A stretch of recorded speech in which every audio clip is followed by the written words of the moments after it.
between light and dark is so very thin.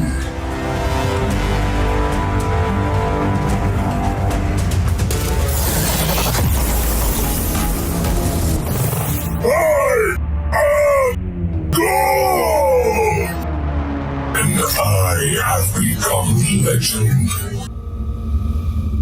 Welcome back to another episode of Becoming Legend. What is up?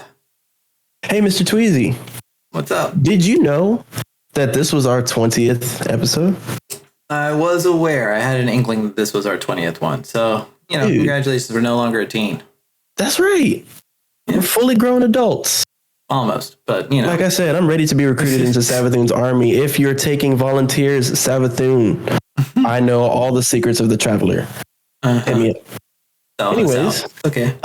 Dude, 20 episodes of lore, gameplay, Destiny 2 conversations, characters, predictions. We've had a lot of those. There's been a few. Oh, yeah. Some of them right, some of them very wrong. Some of them way wrong. Definitely. Yeah, it's okay. But for this 20th episode, I think we are going to have a really jam-packed episode about the lore in Destiny 2. So sit back, make sure you have a cup of coffee or energy drink, and prepare for a lesson in the Awoken. Those are those blue guys that you can select whenever you very first start the game, and you have three options of what are your characters. You can be a human, you can be a robot, or you can be a blue human with glowing eyes. They're pretty cool. They also have psychic powers, but it's a whole other thing, neither here nor there. One of the main things that is the hype of the season of the Lost, and the reason that this current season is so important is the Queen of the Awoken has returned from a extensive adventure that we're going to discuss here. And before we start that, I do think it is important that we give a brief lesson in the creation of the Awoken. How did they come to be? What's so special about them? So for that, Mr. Tweezii has put together a very, very fine agenda with the highlights and most important parts of the Awoken history. So Mr. Tweezii, if you would go ahead and take that away for me, please. All right. So I think the most important thing to know, and why it's very interesting that you chose to describe them as blue people, is that the people that we now know of as the Awoken started off as humans. They were humans who were settled on Earth in a time before the collapse, but after the Traveler appeared in our system. And what ended up happening is that there was this project called Project Amrita. And the goal of that, it was like an interstellar colony mission that was looking for habitable worlds that were outside of our solar system and outside the influence of the Traveler. And this project was led by a ship called the Angli Way. It had 900 crew members. It had 40,000 some odd souls resting in stasis at the time. And what ended up happening is that when the Angli Way went to leave the system, it got caught in the collapse. They were actually trapped by a pyramid ship and kind of like held in place by the same powers that sucked us into the pyramid ship during the Shadow Keep campaigns. Wow, that was hard to say. So the gravitational wave pyramid ships the tend gravitational to use, right? pull that the pyramid ships have, they used it to trap the Angli Way in place. The Traveler noticed this and sent out a beam of light. And what ended up happening is that when the darkness and the light met, there was such an explosion of energy that what ended up happening is called a Kugel Blitz. Basically, it is an event in theoretical physics, which is really nerdy, where the concentration of energy in a location is so great that the energy forms an energy horizon and becomes self-trapped. In other words, it creates a pocket dimension. And that pocket dimension swallowed up the Angli Way. Now, why is this important? Well, the Angli Way had a number of crew members on it, one of whom is the person who became Mara Sov. Mara Sov, as we know of her, was the first crew member from the Angli Way to find themselves inside the singularity, inside this space that is known as the distributary. And since she was the first person to be there, she was the one who was given the ability to write the laws and the rules of the universe in which they existed. Now, this is very important because when the rest of the crew members came to being and became awoken, when they first had a council, they all believed that Alice Lee, the former ship's captain, was actually the first awoken and the one who created the universe. And so as such, they appointed her to be the first queen of the awoken.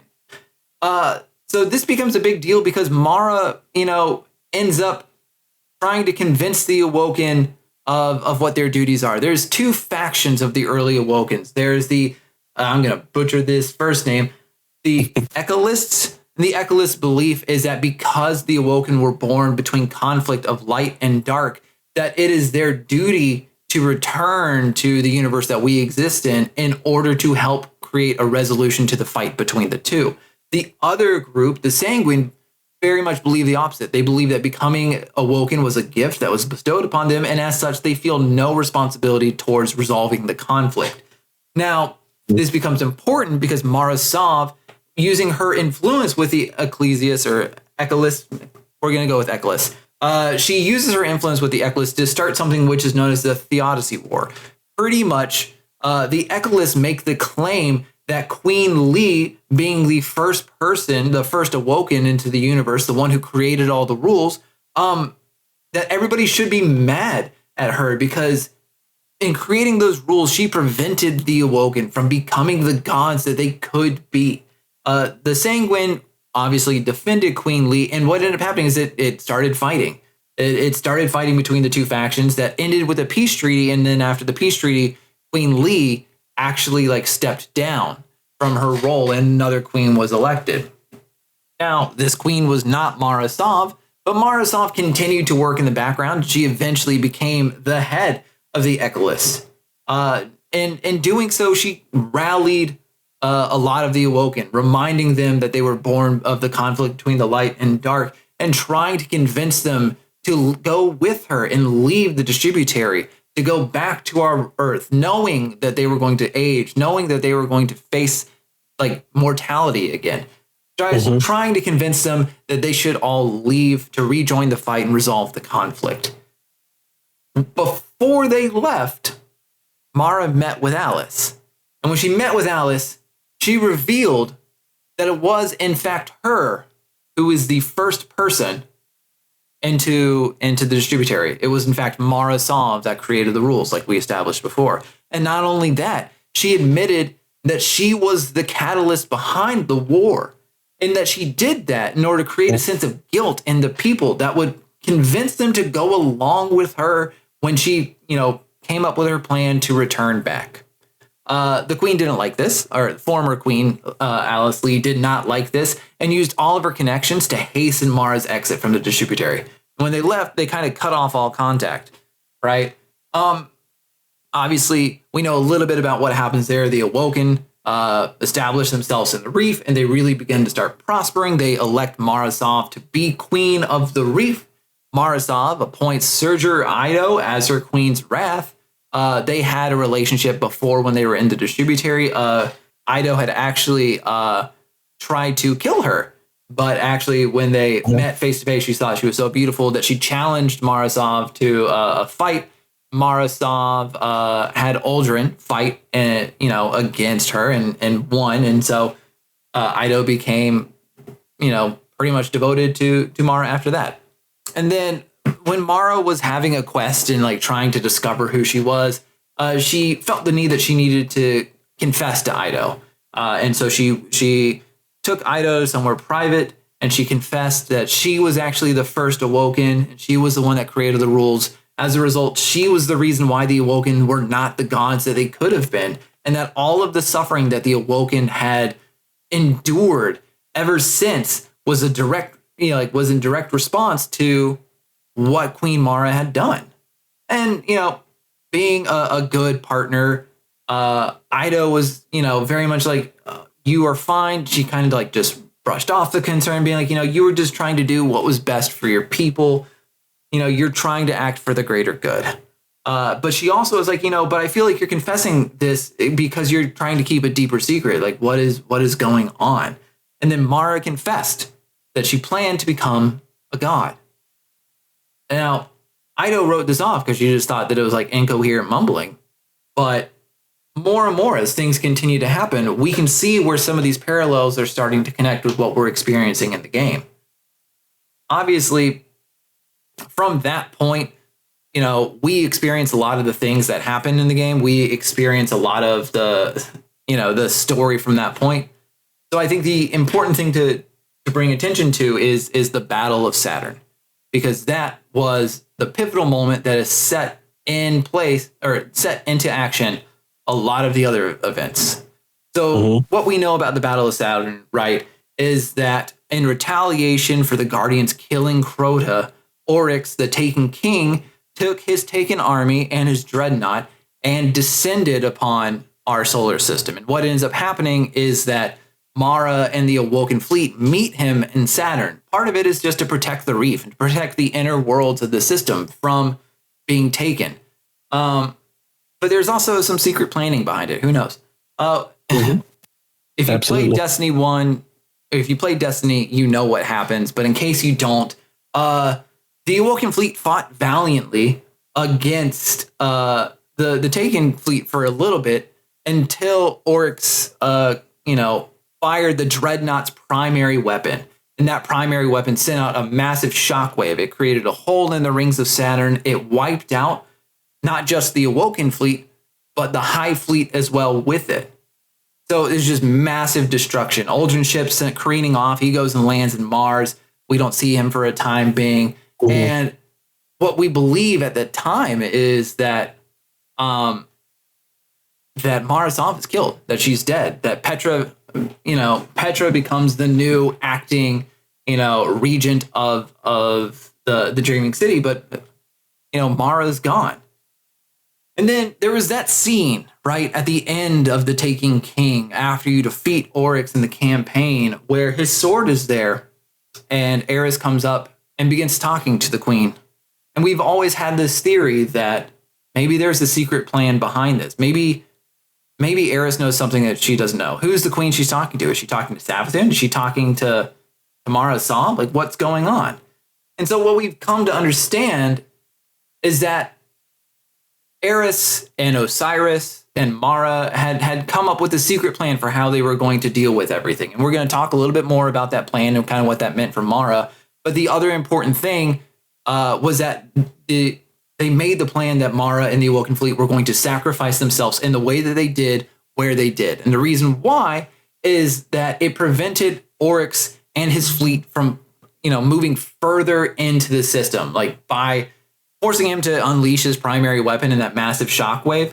Like, he destroys his entire fleet. So there's no way that he can confidently enter further into the system, and keep defending himself. So it was a strategic play to keep Oryx where he was and kind of to stall him until Eris could gather the Guardians and have them, do what we do best, which is just destroy everything in our path. So it's a quick history lesson, right? For new guns. I mean, not even new guns, just Glimmer. Yes, exactly.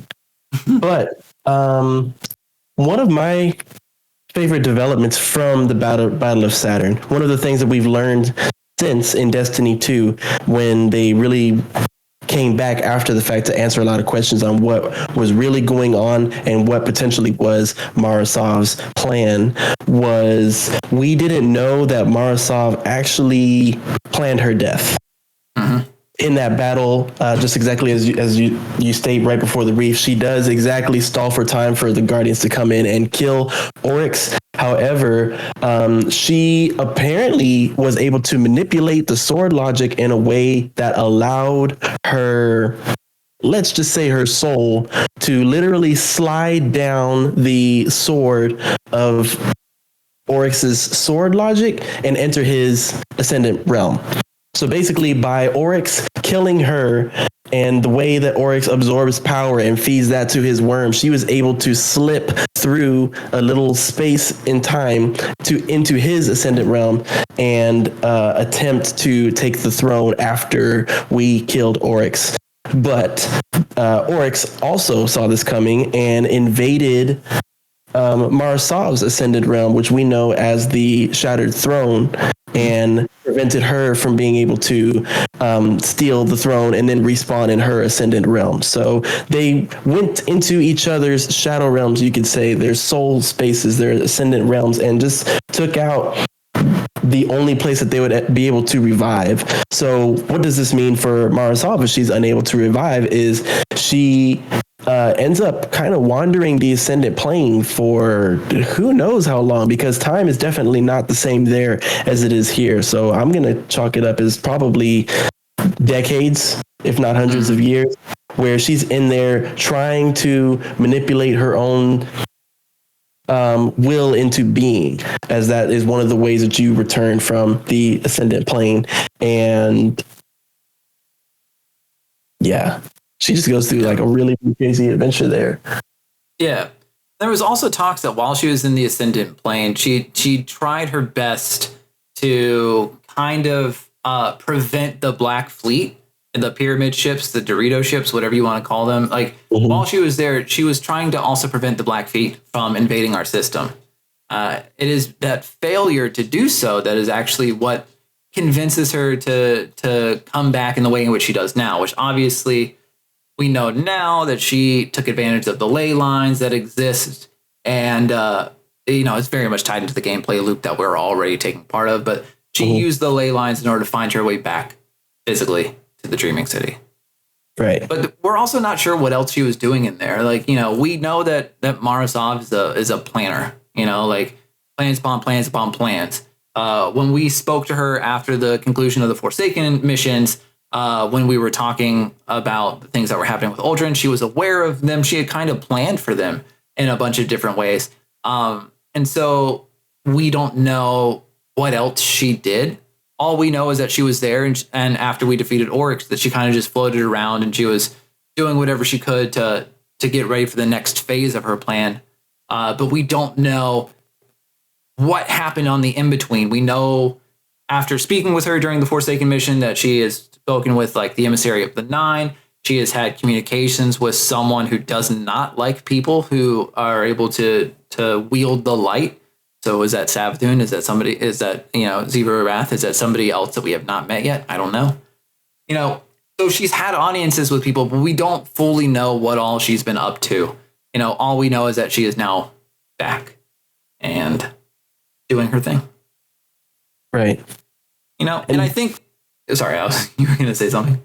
Oh, I was just going to say real quick. So just her audiences with these different envoys are occurring in different ascendant planes, which this season we're really being given the information of how the ascendant plane works, that it's a connection of separate spaces in between. So it may be, you may think of it as different dimensions or different realms, but it's all connected within the same universe, the same pocket space. So she's actually able to go to speak with the most powerful beings in our galaxy, even though they may be separated by light years or different realms, or we still don't exactly know, but we're learning. And, the fact that she was able to have a conversation with the emissary of the Nine really goes to show her reach, maybe is what I'm trying to say, that she's literally among the most powerful beings of the galaxy right now. Not to mention the theory that you were stating before we started recording, that it is a strong possibility that the Nine were on the original Awoken ship, that the Nine actually could have been humans at some point. Yeah, that's a theory. There's no substantiating of that. Surprisingly, we didn't get that in any of the seasons. It involves time travel, and it's kind of a lot. We don't necessarily have to explain the whole thing on this episode. I think we will still do an episode on the Nine in the future, but that's just an interesting tidbit I wanted to toss out there. Yeah.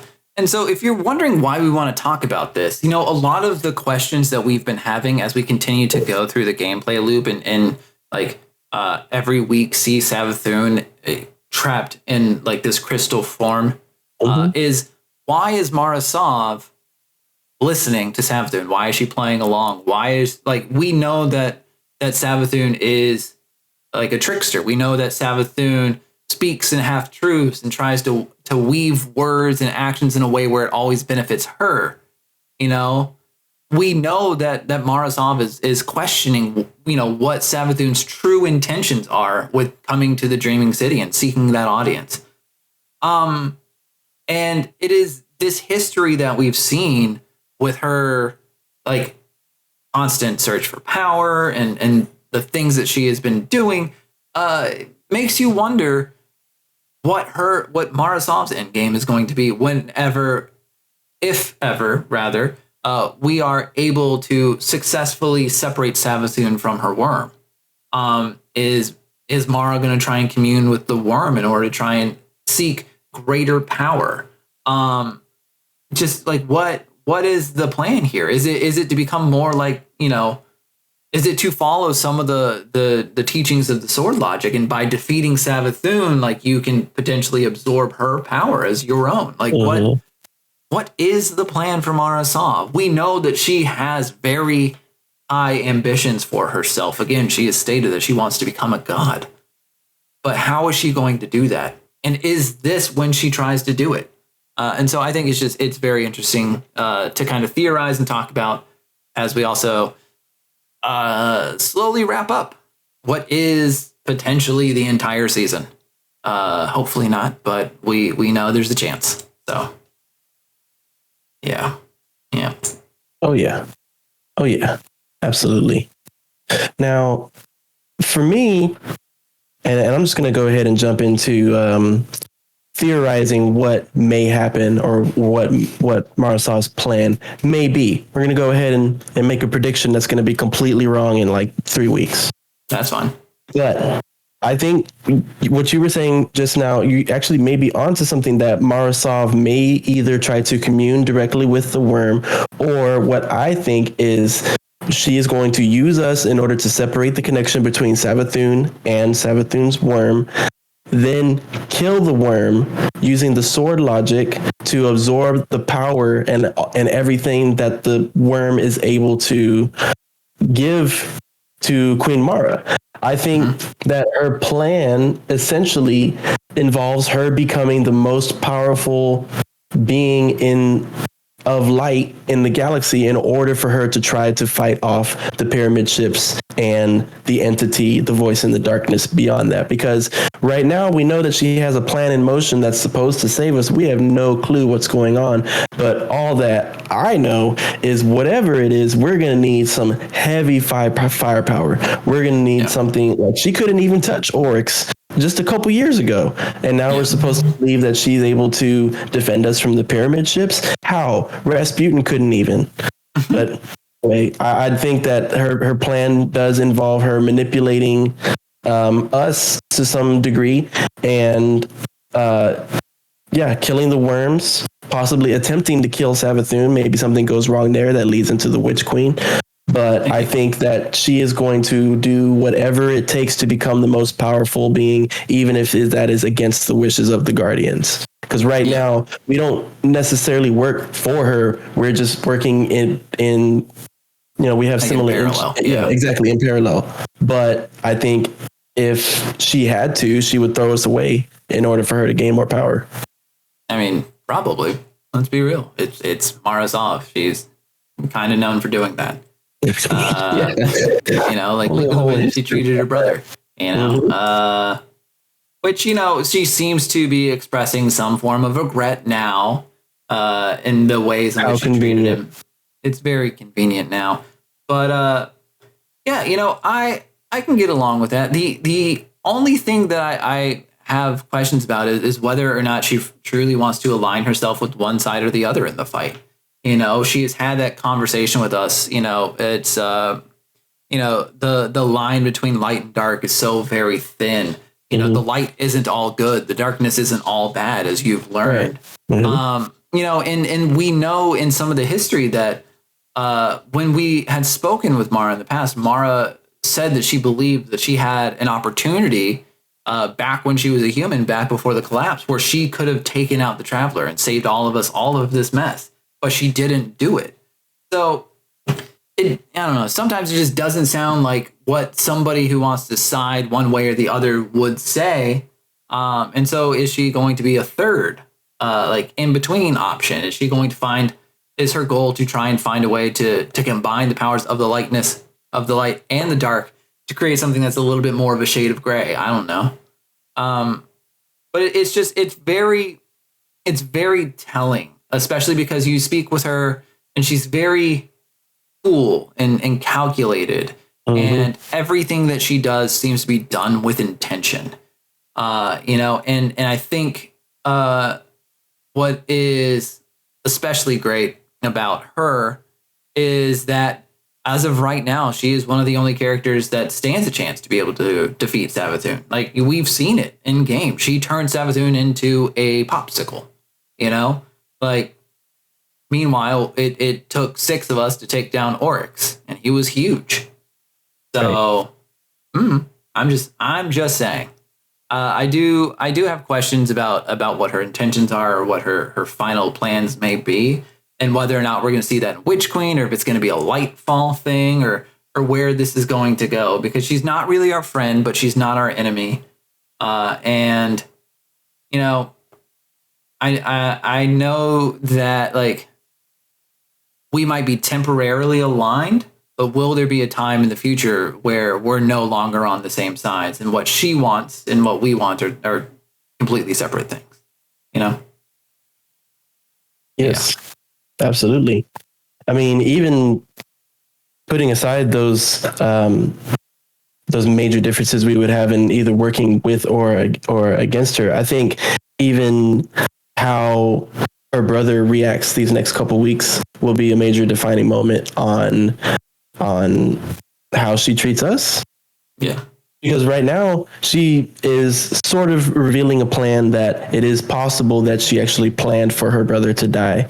We do know that she knew that her brother was corrupted by the Blackguard, and she actually confirms this season in one of the cutscenes. It's very quickly, she just mentions that he was sick and he got sick in the Black Garden. So she's aware that the Black Garden was able to corrupt, and that's where really her brother changed. And if you go back to read the early lore of Prince Uldren, you will see that originally he was very similar to a Cade 6 type character. He's very charismatic, very adventurous, caring, really did everything for the Awoken, his people, did everything for his sister, of course.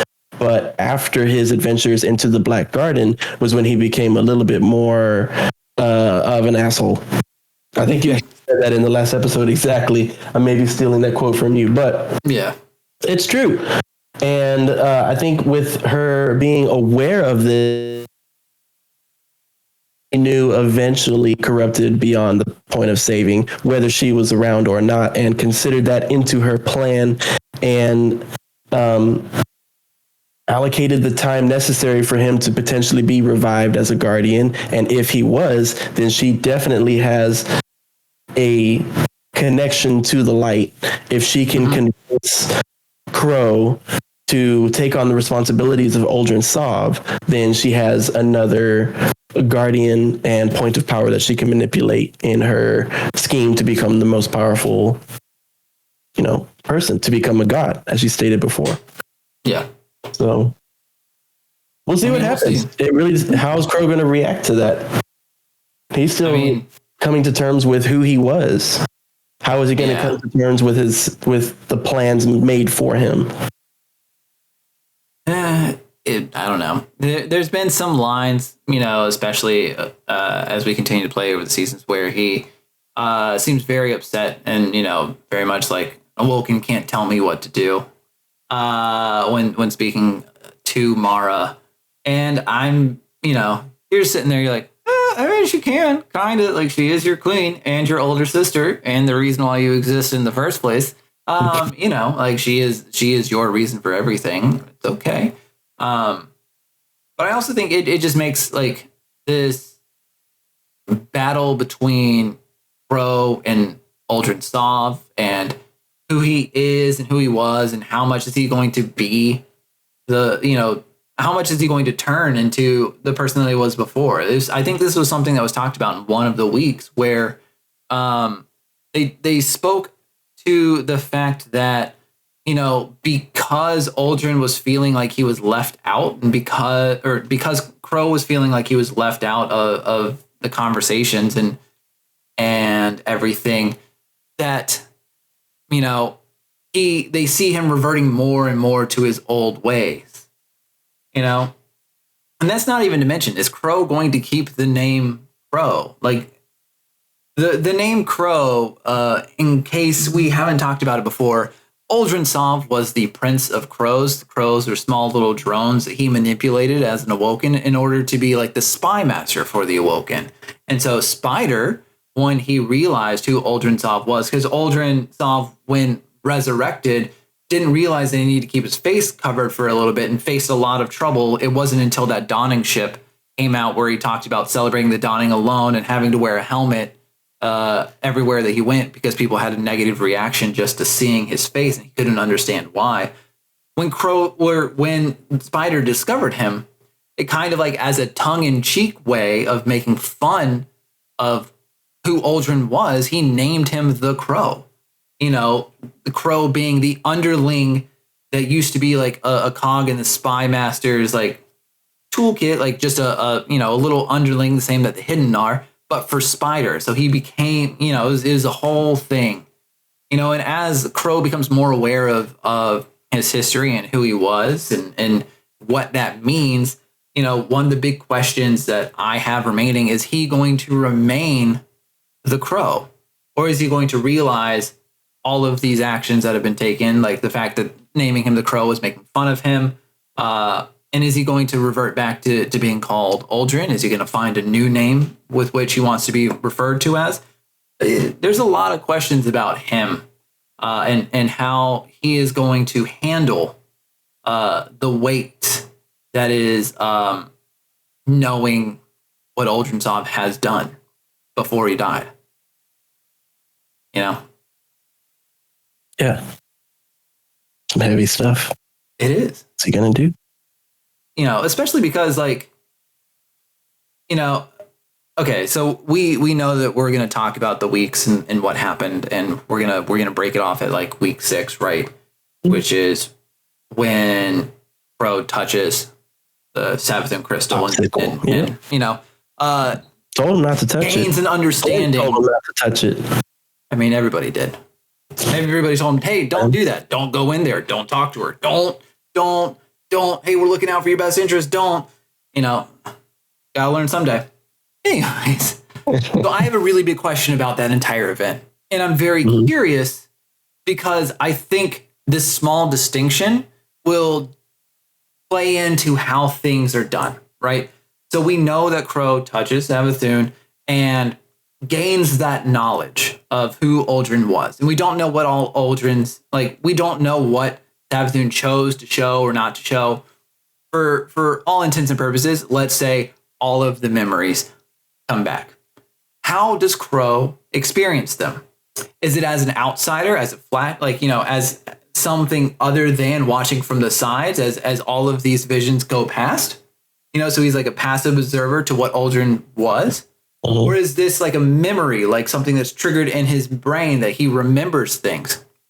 And this becomes important for 2 reasons. One, does this mean that through whatever powers that Savathuun has realized that she can wield, there is a potential to be able to restore the memory of Guardians to who they were in their previous lives? Is that a possibility? If you're able to, if it was memories, and are those going to be permanent memories? Is he going to start having a conflict within his brain about who he identifies as? Versus the other side, the other possibility, which is that it's all like flashing before his eyes, but he feels no emotional connection to it. He's going to see all these things, but is he going to identify with who this person was? Or is he going to continue to walk down the path that he's been walking down of I am not that guy, and you can show me all the things that this guy did in his past life, but I am not him. And so we know that he's kind of gone and he's going to collect himself, but I'm very curious about that because I think there is an important distinction between the two. because one is Crow seeing everything, but still being Crow. And then the other one is Crow regaining the memories of Uldren Sov. And does he remain as the Crow, or does he become Uldren Sov, but with Crow's memories? Guess we'll find out. Oh, yeah. Anyways. No, I mean, that's a really good question. And I was personally kind of wondering that myself, because one line that he says is, that the Crow says, is that he saw everything through Uldren Sov's eyes. But my question there is, how did Savathuun even get those memories in the first place if she wasn't there?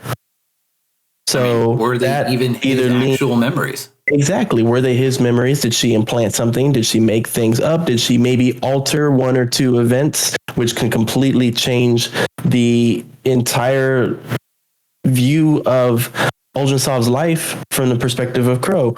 Or leaning into the fact that maybe Savathuun can unlock the memories of the original guardian, of the original person, then that makes me wonder, okay, well, how would she even do that? Because right now our understanding is she only has darkness related and hive related powers.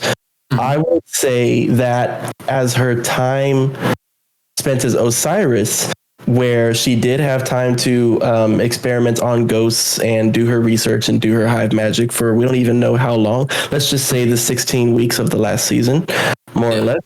That would be enough time for her to figure out a way to manipulate the light and, free up those original memories. And if she can manipulate the light now, that means that she is lying to us this whole time about what her capabilities are and what she can and cannot do. And this whole, I can't save the Dreaming City and I can't do this because I'm a popsicle. She's lying to our face, which I've been saying since day one. This whole thing is a scheme, and we really can't trust anything that she says. And I'm just throwing in some more theories on why you can't trust her. We know that she can talk through puppets. Is that even Savathuun that we have in that ice crystal? I personally don't think so. So now we have a fake puppet trapped in ice who can manipulate the light, who can free memories of original guardians, and who will soon be able to create her own guardians. And this is what we're keeping captive in the Dreaming City instead of nuking it like Empress Keitel wanted to do. I mean, yeah, but small lore reference. Yeah, that was a real quick thing. Empress Keitel really did ask Zavala if she could bomb the Dreaming City. It's a really interesting lore tab from a rocket launcher called the Hothead. I recommend you read it. It's very entertaining. Yeah, I mean, she's not wrong. It's not a terrible idea, but at the same time, if that is the case, I would also be the one to caution and be like, if this is a puppet of a puppet, then we don't truly know. We know we don't truly know Savathuun's powers. We've never interacted with her before. And so how do we even feel confident that a nuke would work? And that if we were to fire a nuke onto the Dreaming City, that Savathuun wouldn't take it and aim it at the last city? I've already lost my armory once. I'm not willing to take a chance on that shit again. No. Don't take my bad juju again. Yeah. Please. I was there. I remember that happening. What was it? No promise? I don't remember the gun that they give you. But yeah, no, we're not doing that shit again. But no, I am interested. I lean on the other side. I do think that this is Savathuun in some way, shape, or form. And that she's come to us because by removing the worm, she is going to become even more powerful. And she's going to turn into the moth lady thing that we see in the Witch Queen trailer. Like this is like she's just temporarily being housed into a cocoon before she turns into a butterfly of pure evil and destruction. Or, there's also the argument, and we can split hairs really if we're talking about it. This could be something where we separate her from her worm, and in separating her from her worm and we kill her, like she goes back to her ascendant realm. And that's where we're going. So is she larger than life in the same way that Oryx was? And these are all great questions. All great questions. But yeah, I am curious about what Savathuun's end game is going to be, and also because we're coming up on what we supposed to be the end of the season. Not like the end time-wise of the season, just the end of the seasonal content. We know that we have Festival of the Lost coming up. After Festival of the Lost, we have the 30th anniversary of Bungie. And then after that, we have The Dawning. So we have a whole slate of things coming up. But, you know, will we see more lore things? Will there be a new exotic mission that gets thrown in there at some point in time? Will the Bungie stuff even tie in lore-wise to what we're experiencing now? There's a lot of questions about what this means and what we are going to discover about Savathuun and how this is going to lead to what we're eventually building towards. Because, you know, again, they said that this is the direct prequel to the Witch Queen. And so what all pieces are going to mean what is really the questions that I'm starting to have now, you know? Yeah. Oh, yeah. Oh, yeah. That gun. So, we've pretty much caught up on the lore for weeks 4 through 6 of Season of the Lost. This is everything that's going on. It's mostly involving the Awoken, so we felt it was very important that you understand their history and how they tie into what is going on here. You know, there's definitely more conversations to be had about the Awoken for sure, because right now there is a little bit of a disconnect between the Awoken of the Reef and the Awoken of the city. How do the Awoken Guardians feel about this? The majority of them don't feel a connect at all. They feel responsibilities as a guardian, their ties to the city, and they don't even behave anything like their Reef counterparts. And, you know, there is some contrast there. And there actually has been a couple instances where it shows that Queen Mara actually looks down upon her Awoken Guardian brothers and sisters, because she sees them to be mindless drones who just like to go on random missions for guns, which we are, is what we do. Put a target in front of us and we'll shoot it and turn it into a weapon. Or get some space crystals and then sell those for some purple shards, and you know, why not? Yeah. But she really looks down on her Guardian brothers and sisters, and the fact that they were never really connect to their roots. You know, I think it's also just because like all of the Awoken that exist in the system today exist because they came with her. You know, right. And I think what ended up happening is that when they came back, they discovered that there was a small contingency of humans that, you know, survived the collapse and were still existing. And so there was a rift between the Awoken as to, oh, we should just rebuild ourselves, or, oh, no, we should go and help the humans. And so the Awoken that are on Earth are the Awoken that chose to leave and to go and help the humans. And I think she just views them as like pitiful, because they could have been so much more if they stayed with her, and instead they're not. So, you know, casual, you know, it's the same way that you feel about some of your distant cousins at a family reunion, you know, just like, hey, yeah, you stay over there and I'll stay over here and we'll never have to talk again, and that's okay. But yeah, man, that's that. Any housekeeping? Trying to think, other than, of course, following us on Spotify or wherever you listen to podcasts, leaving 5-star review, writing a review, letting us know what you actually think of the show. You can join the clan, you can join the server, you can do all of those things. Do we have any other things to kind of talk about? Let me take a minute to think about that. I'm going to go with, not really. Destiny's moving on about the same gameplay wise as you would expect. We had another Iron Banner that came and went. Trials of Osiris has returned. We played some more after the previous episode where we discussed how we wanted to kind of get into it. An announcement, Becoming Legend podcast. I got my first flawless ever. Congrats. Ever. And I did it with the Wish Ender bow, which was Sir Ida's bow. We were just talking about her earlier in this episode. She actually was very famous for using this bow, and she shot Lord Shax in the face with it a couple times. That's an interesting Lord story that you should look up as well. But Yeah, I finally got 7 wins in a row. It was extremely sweaty, but again, Congrats. I do feel that Trials this season feels a little bit easier or more fun, or I don't know exactly how they did it. I feel like it's a mix. To the matchmaking, I really do appreciate the fact that once you go flawless, you are placed in a separate pool. So the people who go flawless will not be able to play against the people who have yet to do that on that particular weekend. So it does separate the super sweats from the casuals. I did play on Monday. I got a tip that Monday has become the best day. Yeah, Monday's the day. It's typically solo players trying to get their flawless, which means if you're playing on a full team of 3, you already have the advantage over most of your opponents. So Well, also, and then by the time of Monday, people have already played Friday, Saturday, Sunday. So everybody else is in that flawless population. So yeah.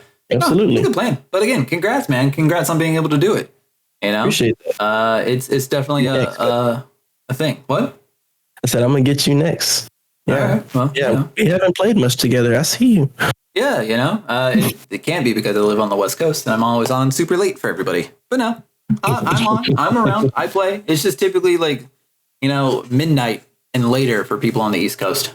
But True. that's neither here nor there. True. Here nor there. If you want to play with us, obviously join the clan. You can find us on Discord. The link is in the show notes. You can also find us somewhere on Bungie. I can try and put a link of that in the show notes as well. The link directly to the clan if you wanted to join that. Do it while you can is all I'm going to say, because as the clan and as the community and as the podcast continues to grow, I can't guarantee that there won't be a process that you have to go through in order to be able to actually join the in-game clan. So if you're actually interested in doing it, you can hit up Bird or I on our social medias and a Twitch stream, whatever. All of that's going to be linked in the show notes. You can hit us up and you know, join while the getting's good. Join while you don't have to do anything, because there have been talks about making people start to have to do some stuff. So just saying, get in while you can. Discussions are happening more and more often as we're starting to get more full. You know, what was our numbers looking like last time? We're closer to 50, or we just beat 50? I mean, we're getting there slowly. Yeah. I'm not going to say the numbers because I can't see them right now. We're getting there. But yeah, we're continuing to try and promote, continuing to try and build, and that is going to be our goal moving forward. But yeah, come play with us. It's a fun time. We'll play whatever you want. And we won't talk about lore during all of everything that we do. Only most of it. Unless you ask us to. Yeah. So. All right, man. Well, I think with that does it for this episode. So. Agreed. Thank you all for tuning in for episode 20. Again, I want to give Mr. Tweezii a shout out for everything that he's done for the show. 20 episodes deep, complete lore compendium of knowledge. This man right here. And that's Google really well. That's really I look forward to another 10. You know, we're going to be 30 soon. Yeah. You know, as you get, time just goes by and faster. So yeah, we're going to have another 10 episodes.